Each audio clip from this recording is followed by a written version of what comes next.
सावित्री जी चुनाव जीत गई हैं, बहुत अच्छी बात है। तो ये समीकरण कैसे बने? क्या बीजेपी ने कुछ गेम प्लान रचा था क्या? मुझे ये लगता है कि सावित्री जिंदल जी अगर बीजेपी की टिकट पे चुनाव लड़ती जीतना मुश्किल था उनका। एक यही बात है ना, सावित्री जी को लेकर भी लोग बोल रहे हैं, दबी आवाज में बोल रहे हैं। पहले कम बोला करते, अब ज़्यादा बोल रहे हैं कि इनको चुनाव लड़ने के बाद में ये तो फोन बैठे होंगे, दिल्ली बैठे होंगे, बेंगलोर बैठे होंगे, इनसे मिलने जाएंगे तो पहले तो गार्ड से परमिशन लेनी पड़ेगी, फिर अब आगे पीए मिलेगा, मिले तो मिलेगा, वो भी ना मिले, उसके बाद में मैडम तो बाहर बैठे मिलेंगे। तो क्या वो संभाल पाएंगे, हिसार संभाल पाएंगे इन सब के बावजूद भी? हमेशा रहा है तो। और बोलते थे कि अगर आप पत्थर फेंको ना तो किसी ना किसी एक पीए को जाके लगेगा, किसी जिंदल की जिंदल। तो क्या क्या लगता है हिसार को, सावित्री जिंदल एज ए विधायक मिली है या फिर उनका पीए एज ए विधायक मिला है?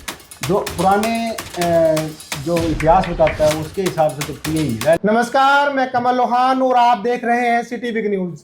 लोकसभा चुनाव के बाद में हर किसी को विधानसभा चुनाव का इंतजार था। चुनाव हो चुके हैं, रिजल्ट भी आ चुके हैं और सरकार भी बनने वाली है, पर चीज़ें बहुत विपरीत हुई हैं। जो अनुमान था बिल्कुल उसके ऑपोजिट चीज़ें हुई हैं। मीडिया रिपोर्ट भी फेल हो गई, लोगों के आंकड़े भी फेल हो गए, जो बुद्धिजीवी थी उनकी बातें भी फेल हो गई। और इन्हीं सभी चीज़ों पर डिस्कस करने के लिए आज हमारे साथ जुड़े हुए हैं वरिष्ठ पत्रकार और एडवोकेट कुमार मुकेश जी।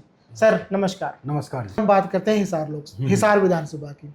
सावित्री जी चुनाव जीत गई हैं, बहुत अच्छी बात है। तो ये समीकरण कैसे बने? क्या बीजेपी ने कुछ गेम प्लान रचा था क्या? गुप्ता जी की तो बड़ी एंटी इनकम्बेंसी चल रही है, ये तो जीत नहीं पाएंगे, आप चुनाव लड़ रहे हो, आप स्ट्रोंग हैं, आना तो बीजेपी के अंदर ही है। हालांकि नवीन जिंदल जी चुनाव प्रचार के लिए कभी भी नहीं आए, जैसे ही जीती तो उनके रोड शो में शामिल होकर उन्होंने पूरा हिसार का दौरा भी कर दिया। देखिए, कमल गुप्ता जी की जमानत जब्त हुई है, बिल्कुल हुई है। तो बीजेपी का प्लान होता तो कमल गुप्ता जी जमानत तो बचा लेते कम से कम।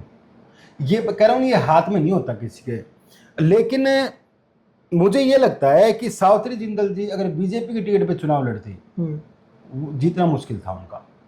मतलब इतनी आसान जीत नहीं थी उनकी। और दूसरा, अगर कांग्रेस की बात करें तो कांग्रेस के जो कैंडिडेट थे वो नो डाउट तीसरा चुनाव है उनका। दूसरा कांग्रेस से, एक वैसे अजगर से लड़ा था उन्होंने, तो उनका एक वोट बैंक स्थिर है, वो उससे ऊपर उठ नहीं पा रहा है। रीज़न क्या है कि वो अच्छे मेहनती आदमी हैं, किसान हैं, और उनकी खेती भी की हुई है और उनकी आड़त की दुकान भी है। लेकिन वो जो एक पर्सनैलिटी है ना, एक नेता की, पढ़े लिखे की है, तो वो चीज़ें उनके नुकसान में गई, एक्सेप्ट नहीं कर पाए लोग उसको। हाँ नहीं।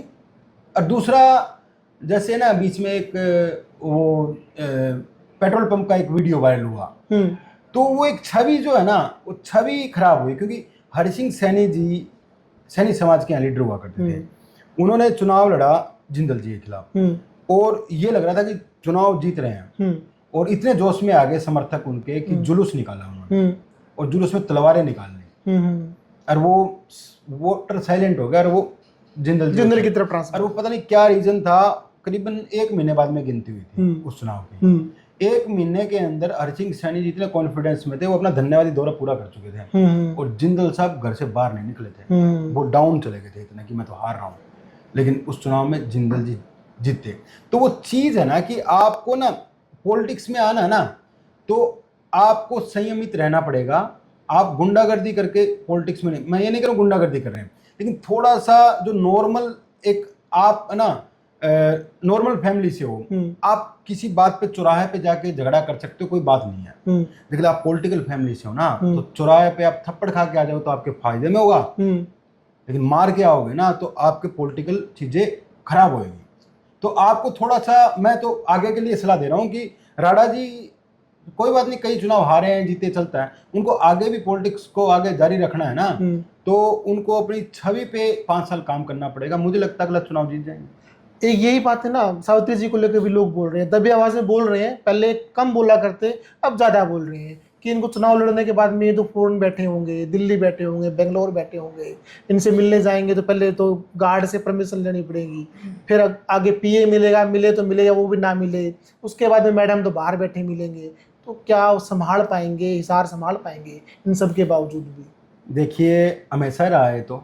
और बोलते थे कि अगर आप पत्थर फेंको ना तो किसी ना किसी एक पीए को जाके लगेगा, किसके, जिंदल के पीए। जिंदल के।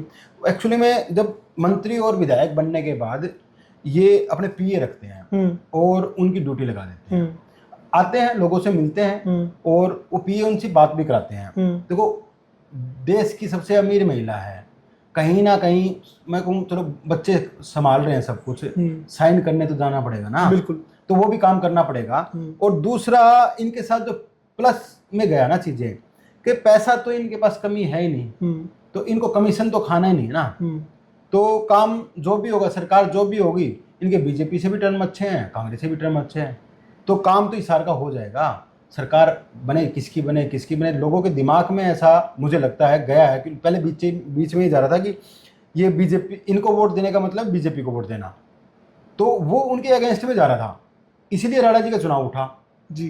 तो क्योंकि बीजेपी के जो खिलाफत वोट थे वो देखो दोनों में से चूज जिसको करना है ना वो सावित्री जिंदल को करेगा, बिल्कुल, लेकिन उनके खिलाफ जा रहा था कि वो बीजेपी। लेकिन उन्होंने कई सभाओं में बोला कि जैसे मैंने लोगों के कहने पे निर्दलीय चुनाव लड़ने का फैसला किया है ना, अगर हंग असेंबली आई तो वो लोगों के कहने पर ही मैं फैसला लूंगी कि क्या करना है मेरे को जी। तो वो क्लियर किया उन्होंने, उस मिथ्या को तोड़ा और तो आपके हिसाब से हिसार को अच्छा विधायक मिला है या फिर कहीं ना कहीं कमियां हैं? देखिए हिसार से सावित्री जिंदल जी पहले भी विधायक रह चुके हैं, देख चुके हैं, ठीक है, लोग एक सुनने के लिए पीए तो मिल जाएगा, लेकिन देखो हम ये नहीं कह सकते कि अच्छा है खराब है। राणा जी थे, कभी मौका नहीं मिला, हम कैसे बताएं कि वो खराब है।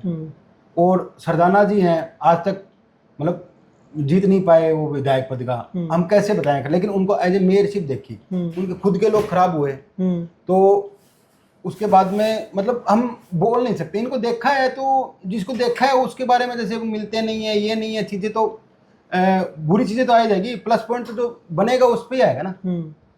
बिल्कुल। तो क्या लगता है हिसार को सावित्री जिंदल एज ए विधायक मिली है या फिर उनका पीए एज ए विधायक मिला है? जो पुराने जो इतिहास बताता है उसके हिसाब से तो पीए ही मिला है, लेकिन इस बार कह रहे हैं ना कि मेरा लास्ट चुनाव था, मैं लड़ूंगी, क्या पता इस बार उस मिथ्ये को तोड़े वो। चलो कुमार मुकेश जी, बहुत बहुत धन्यवाद हमसे जुड़ने के लिए और इस चर्चा के लिए। तो ये थे हमारे साथ वरिष्ठ पत्रकार कुमार मुकेश जी, जिनसे हमने पूरा हरियाणा विधानसभा चुनाव को लेकर खुलकर बात की, खुलकर चर्चा की। आने वाले टाइम में ही देख पाएंगे कि आखिर भाजपा सरकार अगले 5 साल में क्या नया करने वाली है हिसार के लिए, हरियाणा के लिए। तब तक जुड़े रहें सिटी बिग न्यूज़ के साथ। नमस्कार।